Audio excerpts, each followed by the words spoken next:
perkenalkan, nama saya Yosandi Numleni, NIM 1803030149, kelas C semester 6, prodi Sosiologi. Baik, pada saat ini saya akan membawa materi tentang lembaga tata kelola dan kontrol atas korupsi. A few moments later. Di mana nih kau dari tadi belum datang. Jadi datang suka tong bas-bas, sabar bentang kau tunggu dia di sini. Aduh jamar kami berdatang nih, aduh jamar oh. Kau nak kau mau langsung bahas kau yang materi tentang lu ya di beta kau, atau kau mau buat apa? Masuk daripada kau sudah jelas. Oke, tadi beda WA lu tentang apa? Lembaga tata kelola dan kontrol atas korupsi itu. Beta apa? Mau tanya lu aku tuh bahas sedikit daripada kau aja beri di sana. Mau itu untuk karena soal itu materi tentang lembaga tata kelola dan kontrol atas korupsi. Menurut beta materi tentang lembaga tata kelola dan kontrol atas korupsi itu adalah korupsi atau masalah multidimensi yang kompleks, bahkan definisi itu terlalu sangat sulit untuk dipahami, dan masalah ketidaksepakatan di antara mereka yang mempelajari banyak upaya untuk mendefinisikan hasil beberapa dari varian penggunaan jabatan publik untuk mendapatkan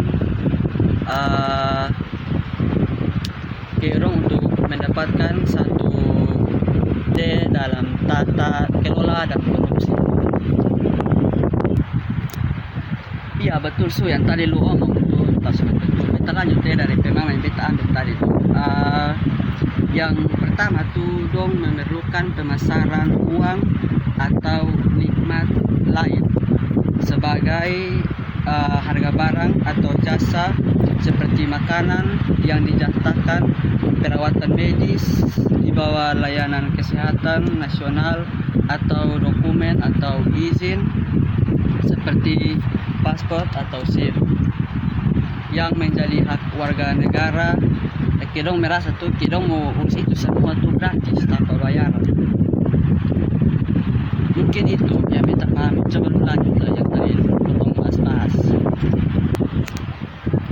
Oke, itu yang pertama memang betul. So, di mana kalau potong mau melakukan satu pengurusan, contohnya SIM itu pasti potong dibayarkan warga Indonesia, itu pasti mau yang gratis, semua yang bayar. Kasih contoh yang kedua tuh dari suap kecil-kecilan melibatkan penggalian uang untuk menyampaikan bantuan yang pelamar tidak memenuhi syarat. Contohnya misalnya itu petugas bea cukai yang membebaskan bea cukai ditukar dengan pembayaran atau suap. Dong biarkan bea cukai itu ditukarkan dengan uang kalau tergiur. Dan ada rentang spektrum kategori di mana klarifikasinya adalah masalah kebijakan atau pertimbangan. Contohnya keputusan seorang inspektur apakah sebuah restoran memenuhi syarat sanitasi yang tidak dapat diukur secara kuantitatif. Iya betul yang tadi lu omong. Kotong bisa lihat dari fakta yang terjadi dalam kotong kehidupan sehari-hari.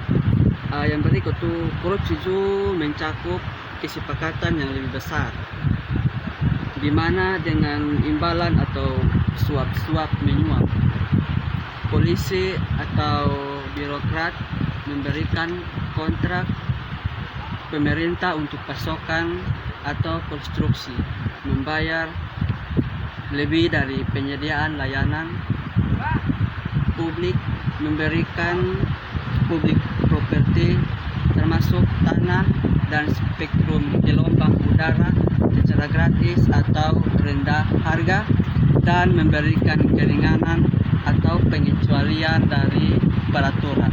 Kita bisa lihat di sekarang di banyak suap-suap yang terjadi saat potong dia mau mengurus sesuatu tuh pasti akan ada imbalan yang diberikan lebih dari yang seharusnya diberikan. Betul sih yang tadi kamu bilang. Jadi akhirnya di sana tuh akan terjadi namanya korupsi yang besar. Konstruksi sama saja dengan pembelian politisi untuk mengamankan monopoli atau undang-undang yang menciptakan keuntungan pribadi. Jadi dari yang korupsi kecil yang potong belajar tadi tuh, itu tanpa sengaja itu akan menuju ke korupsi yang besar. Oke, dari pembahasan tadi itu betul dari yang korupsi kecil nanti dia akan merembet ke korupsi yang besar, dan itu satu tujuan sah untuk mencari keuntungan pribadi. Dari materi yang tadi kita bahas tadi itu ada beberapa definisi yang mencakup penggunaan informasi orang dalam politisi dan pejabat tentang proyek publik di masa depan untuk mendapatkan keuntungan pribadi dengan memperoleh tanah atau bisnis yang berdiri untuk mendapatkan keuntungan proyek, tetapi saat ini tidak dilarang secara eksplisit oleh hukum. Yang lainnya menyebutnya korupsi hukum atau jalur korupsi. Jadi dia punya tentu sama ke orang mau lakukan segala sesuatu tuh dong sebut itu dengan satu hukum yang kemana, satu hukum yang ada dia punya hukum tersendiri. Jadi orang tuh biasa sebut itu hukum dengan korupsi hukum atau biasa disebut dengan jalur korupsi. Oke, memang yang om tadi itu betul. Orang biasa kenal dengan hukum korupsi atau jalur korupsi. Yang berikut nih ketong semua bentuk korupsi difasilitasi jika tidak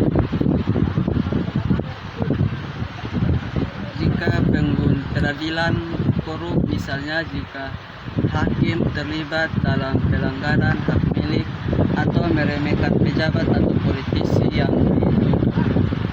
Beberapa atau semua bentuk korupsi ini ada di banyak negara dan sepanjang sejarah. Biasa bisa kita lihat nih ada beberapa pengacara atau beberapa politik hukum dong tuh suka menerima suap dari orang-orang tertentu untuk mendapatkan memenuhi dong keinginan tanpa disadari. Itu sudah melakukan yang namanya hukum. Iya betul yang tadi lu bilang. Beberapa sejarah dari teori tidak dapat ditemukan saat mengambil uang untuk diri mereka sendiri. Ini dengan baik menangkap godaan para penjahat yang memiliki kekuatan menciptakan atau mendistribusikan rantai ekonomi dan kesulitan mendeteksi tindakan korup mereka. Jadi kebanyakan orang ini dong mengambil uang ini karena dong lihat itu jumlah sangat besar, jadi dong tergiur sehingga terjadi yang namanya tindak korupsi. Orang bisa melakukan yang namanya korupsi. Iya memang betul ada di ini pembahasan yang kita bahas ini hari ini beta tarik satu kesimpulan. Kerugian ekonomi dari korupsi ini telah didokumentasikan dengan baik, literatur, dan tidak perlu diceritakan di sini atau di sana atau di mana saja. Kadang-kadang ada yang berpendapat seperti itu. Penyuapan memungkinkan perusahaan untuk menghindari aturan dan regulasi yang buruk dan karena mengurangi biaya distorasi. Tapi ini yang terbaik adalah argumen akan lebih baik untuk menyingkirkan aturan yang buruk. Korupsi bersifat kompleks dan multidimensi. Anti korupsi, kebijakan dan strategi perlu menangani beberapa aspek.